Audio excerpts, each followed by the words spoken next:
ফিল্মে শুরু হয় ডেবি নামের এক মেয়েকে দিয়ে। সে তার বাড়ি পরিষ্কার করতে গিয়ে একটি উইজা বোর্ড খুঁজে পায়। বোর্ডটি দেখেই তার ছোটবেলার কথা মনে পড়ে যায়, যখন সে তার বন্ধু লেনের সাথে মিলে এই উইজা বোর্ড দিয়ে খেলত।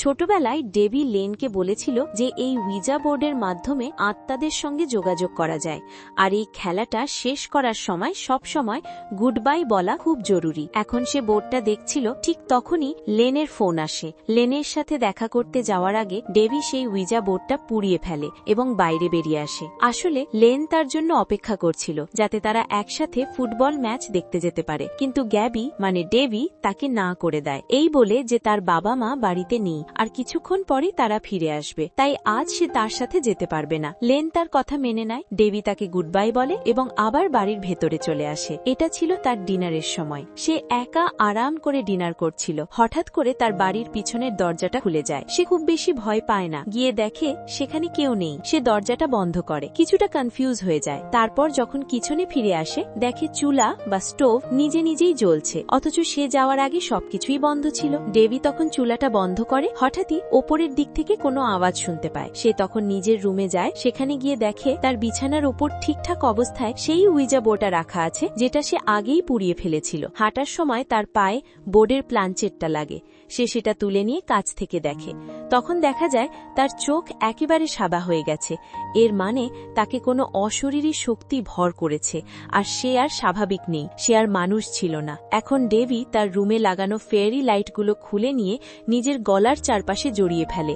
এরপর প্রথম তলা থেকে লাফ দিয়ে নিজেকে ঝুলিয়ে আত্মহত্যা করে। সকালে আমাদের ডেবির বন্ধু লেনকে দেখানো হয়। তার মা তাকে এক ভয়ঙ্কর খবর দেয়। তার বেস্ট ফ্রেন্ড ডেবি, যার সাথে সে সেদিনই দেখা করে এসেছিল, এখন আর এই পৃথিবীতে নেই। এই কারণে লেন, তার পরিবার এবং ডেবির আরও কয়েকজন বন্ধু ডেবির বাবা মায়ের কাছে যায় তাদের সান্ত্বনা দিতে। এই ঘটনায় লেন খুবই ভেঙে পড়েছিল। সে ডেবির কথা মনে করে তার রুমে যায়, যেখানে সে উইজা বোর্ডের প্ল্যানচেট খুঁজে পায়। ঠিক তখনই ডেবির মা সেখানে আসে এবং লেনকে একটি বক্স দেয়। সেই বক্সে ডেভি ও লেনের ছোটবেলার কিছু জিনিস এবং স্মৃতি ছিল। লেন সেগুলো নিয়ে বাড়ি ফিরে আসে এবং দেখে এর মধ্যে অনেক পুরনো ছবি, ফ্রেন্ডশিপ ব্যান্ড আর কিছু ভিডিও আছে।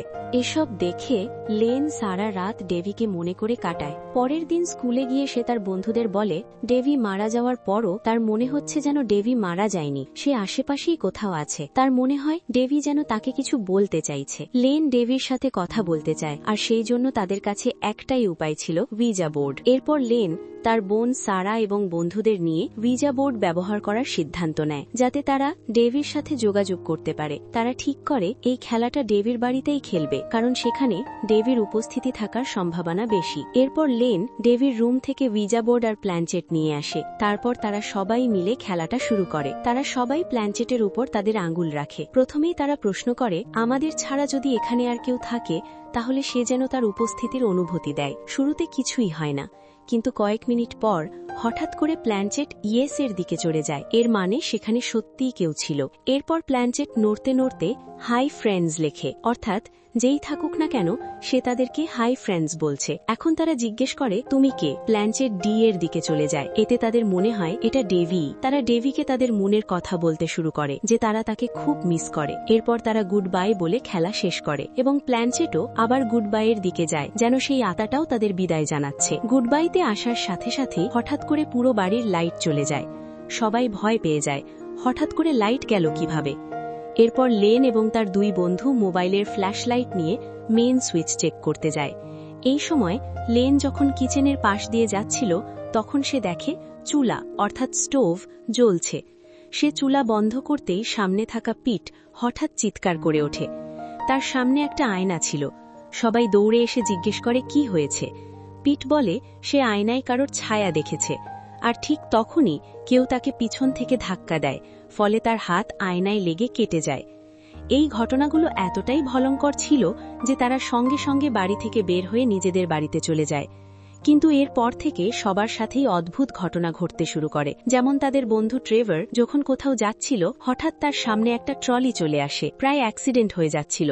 তারপর হঠাৎ দেয়ালে হাই ফ্রেন্ডস লেখা দেখা যায়। অন্যদিকে তাদের আরেক বন্ধু ইজাবেল যখন বাড়ি ফিরছিল, সেই তার গাড়িতে হাই ফ্রেন্ডস লেখা দেখতে পায়। এমনকি পিটও নিজের ফোনের টেক্সটে হাই ফ্রেন্ডস লেখা দেখতে পায়। লেনও তার বাড়িতে ল্যাপটপে হাই ফ্রেন্ডস লেখা দেখতে পায়। এসব দেখে সবাই খুব ভয় পেয়ে যায়। পরের দিন স্কুলে তারা একসাথে হয়ে এসব ঘটনা শেয়ার করে। তাদের মনে হয় ডেভি হয়তো তাদের কিছু বলতে চায়, তাই তারা সিদ্ধান্ত নেয় আবারও উইজা বোর্ড দিয়ে খেলা খেলবে, যাতে ডেভির সাথে কথা বলা যায় এবং সে কি বলতে চায় তা জানা যায়। এই সিদ্ধান্ত নেওয়ার পর রাতে তারা আবার সবাই ডেভির বাড়িতে আসে। একই ডাইনিং টেবিলে বসে তারা আবার উইজা বোর্ড নিয়ে খেলা শুরু করে। তারা সবাই বোর্ড সেট করে প্ল্যানচেটের ওপর আঙুল রেখে বসে পড়ে। প্রথমেই তারা প্রশ্ন করে, ডেভি, তুমি যদি আমাদের আশেপাশে থাকো তাহলে কোনো ইশারা দাও। এটা বলার সঙ্গে সঙ্গে তাদের সামনে থাকা চেয়ারটা নিজে থেকেই সরে যায়। তারা খুব বেশি ভয় পায় না এবং আরেকটা প্রশ্ন করে, তুমি কি ডেভি? প্ল্যানচেট হঠাৎ করে নোয়ের দিকে চলে যায়, অর্থাৎ সেটা ডেভি ছিল না। এরপর প্ল্যানচেট ডি এবং জেড এর দিকে যেতে থাকে, মানে যে আত্মাটা ছিল তার নাম ডি এবং জেড দিয়ে তৈরি। তারপর হঠাৎ দ্রুত গতিতে প্ল্যানচেট একের পর এক অক্ষরের দিকে যেতে থাকে, আর শেষে তারা দেখতে পায় লেখা হয়েছে রান, মাদার ইজ কামিং, অর্থাৎ দৌড়াও, মা আসছে। এটা লেখা হওয়ার সঙ্গে সঙ্গেই উইজা বোর্ডটা হাওয়ায় উঠে যায়। চারজনই চিৎকার করে ওঠে এবং সেখান থেকে দৌড়ে পালিয়ে যায়। এরপর লেন বাড়ি ফিরে আসে। ডেভির জন্য সে খুবই দুঃখিত ছিল। সে আবার ডেভির ভিডিওগুলো দেখতে শুরু করে। সেই ভিডিওগুলোর একটিতে ডেভি এই উইজা বোর্ড সম্পর্কে বলেছিল। আসলে এই বোর্ডটা ডেভির নিজের ছিল না, সে এটা এই বাড়ির আগের মালিকদের জিনিস হিসেবে পেয়েছিল যখন সে অ্যাটেক বা চিলে কোঠা পরিষ্কার করছিল। এটা জানার পর লেন সিদ্ধান্ত নেয় পরের দিন সে অবশ্যই ওই অ্যাটিকে যাবে, কারণ সে জানতে চায় যারা তাদের সঙ্গে কথা বলছিল তারা আসলে কারা এবং তাদের কি এই বাড়ির আগের বাসিন্দাদের সাথে কোনো সম্পর্ক আছে কিনা। পরের দিন সে এটিকে যায়। সেখানে আগের পরিবারের অনেক জিনিস এবং ছবি খুঁজে পায়। সেখান থেকেই সে জানতে পারে আগে এই বাড়িতে জ্যান্ডার পরিবার থাকত। তাদের সম্পর্কে খোঁজ নিয়ে সে এক ভয়ঙ্কর সত্য জানতে পারে। ওই পরিবারে ৩ জন মহিলা ছিল, একজন মা এবং 2 মেয়ে। একজনের নাম ডরিস এবং অন্যজনের নাম পলিনা। এই বাড়িতে যা ঘটেছিল তা একেবারেই স্বাভাবিক ছিল না। ছোট বোন ডরিস হঠাৎ করে অদ্ভুতভাবে নিখোঁজ হয়ে যায়, আর আজ পর্যন্ত তার কোনো খোঁজ পাওয়া যায়নি। আর বড় বোন পলিনাকে তার মাকে হত্যা করার অভিযোগে গ্রেপ্তার করা হয়। পরে তাকে ছেড়ে দেওয়া হলেও তাকে মানসিক হাসপাতালে পাঠানো হয়। এরপর লেন পলিনার সাথে দেখা করার সিদ্ধান্ত নেয়, যাতে সে জানতে পারে আসলে ওই বাড়িতে কি ঘটেছিল। লেন পলিনার সাথে দেখা করে এবং জানতে চায় সেই বাড়িতে এমন কি আছে যা তাদের সাথে কথা বলছিল। তখন পলিনা তাদের পরিবারের অতীত সম্পর্কে বলতে শুরু করে। তার মা বিভিন্ন ধরনের আধ্যাত্মিক রিচুয়াল করতেন, যার মাধ্যমে আত্মাদের সাথে যোগাযোগ করার চেষ্টা করতেন। শুরুতে তিনি শুধু তার স্বামীর সাথে যোগাযোগ করতে চেয়েছিলেন, কিন্তু পরে এটাকে তিনি এক ধরনের ব্যবসা বানিয়ে ফেলেন। এর জন্য তার একজন মিডিয়াম দরকার ছিল, যে আত্মাদের কথা পৌঁছে দিতে পারবে। তাই তিনি তার ছোট মেয়ে ডরিসকে এই কাজের জন্য ব্যবহার করেন। ডরিসের মাধ্যমে আত্মারা কথা বলতে শুরু করে। শুরুতে এসব আত্মার কণ্ঠ তার মাকে সাহায্য করত, কিন্তু একসময় সেগুলো নিয়ন্ত্রণের বাইরে চলে যায়। তখন তার মা ডরিসের ঠোঁট সেলাই করে দেন, যাতে সে আর কথা বলতে না পারে এবং আত্মাদের সাথে সংযোগ বন্ধ হয়ে যায়। কিন্তু এরপরই সবকিছু আরও ভয়ঙ্কর হয়ে যায়। ডরিস অদ্ভুতভাবে নিখোঁজ হয়ে যায়, আর আজ পর্যন্ত তার কোনো খোঁজ পাওয়া যায়নি। এখন পলিনা লেনকে বলে, যেহেতু তারা উইজা বোর্ড ব্যবহার করেছে, তাই লেনের সাথে ডরিসের একটি সংযোগ তৈরি হয়েছে। সম্ভবত লেনই ডরিসের মৃতদেহ খুঁজে পেতে পারে, যা অন্য কেউ খুঁজে পায়নি। পলিনা তাকে জানায় ডরিসের দেহ তাদের বাড়ির একটি গোপন বেসমেন্ট রুমে থাকতে পারে, যেটার রাস্তা কেউ জানত না। তার ধারণা ছিল তার বোনের লাশ সেখানেই আছে। পলিনা বলে, এই সব কিছু শেষ করার একটাই উপায়, ডরিসের লাশ খুঁজে বের করে তার সেলাই করা ঠোঁট খুলে দিতে হবে। তাহলে সে মুক্তি পাবে, আর তারাও এই সব ভয়ঙ্কর ঘটনা থেকে মুক্তি পাবে। লেন বাড়ি ফিরে সব কথা তার বন্ধুদের বলে। সবাই ভয়ে ছিল, কিন্তু শেষমেশ তারা সিদ্ধান্ত নেয় পলিনার কথা অনুযায়ী ডরেসের লাশ খুঁজে তার ঠোঁট কেটে দেবে যাতে সব আবার স্বাভাবিক হয়ে যায়। এরপর লেন, তার বোন সারা, ট্রেভার আর পিট 4 জন মিলে ডেভির বাড়ির সেই বেসমেন্টে যায়। সেখানে ঢুকতেই অদ্ভুত ঘটনা ঘটতে শুরু করে। লেন ছাড়া বাকি সবাইকে কেউ আক্রমণ করে অজ্ঞান করে দেয়। আসলে এটা ছিল ডরেসের মা, যিনি সেখানেই মারা গিয়েছিলেন। লেন কোনো মতে সেই আত্মা থেকে বাঁচতে বাঁচতে সেই জায়গায় পৌঁছে যায় যেখানে ডরেসের লাশ ছিল। তার ঠোঁট এখনও সেলাই করা ছিল। লেন দ্রুত সেগুলো কেটে দেয় আর এর ফলে ডরেসের আত্মা মুক্ত হয়ে যায়। একটা সমস্যা শেষ হলেও তারা বুঝতে পারেনি যে এর মাধ্যমে আরও বড় সমস্যা তৈরি হয়েছে। ঠোঁট খোলার ফলে ডরেস এখন আবার কথা বলতে পারছে এবং আরও শক্তিশালী হয়ে উঠেছে। পরের দিনই এর ফল দেখা যায়। ডরেস পিটকে আচ্ছন্ন করে তার ঠোঁট সেলাই করে দেয়, ঠিক যেমনটা তার নিজের ছিল, এবং তাকে মেরে ফেলে।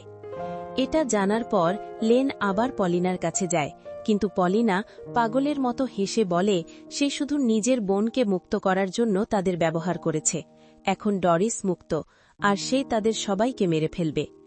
লেন ভীষণ ভেঙে পড়ে। সে তার বোন সারার সাথে কথা বলে এবং তারা তাদের দাদির কাছে সাহায্য চাইতে যায়।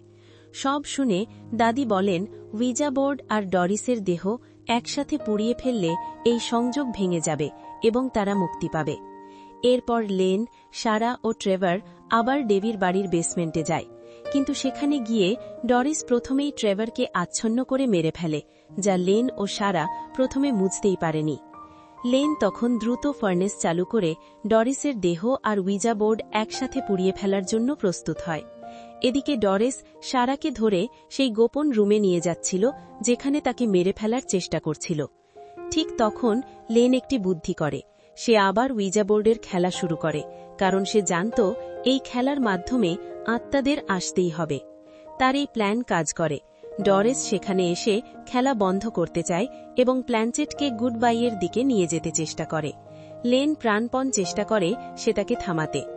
এই সময় ডেভির আত্মাও এসে লেনকে সাহায্য করে। দুই দিক থেকে লড়াই চলতে থাকে। এই সুযোগে সারা উঠে ডরিসের লাশ ফার্নেসে ফেলে দেয়।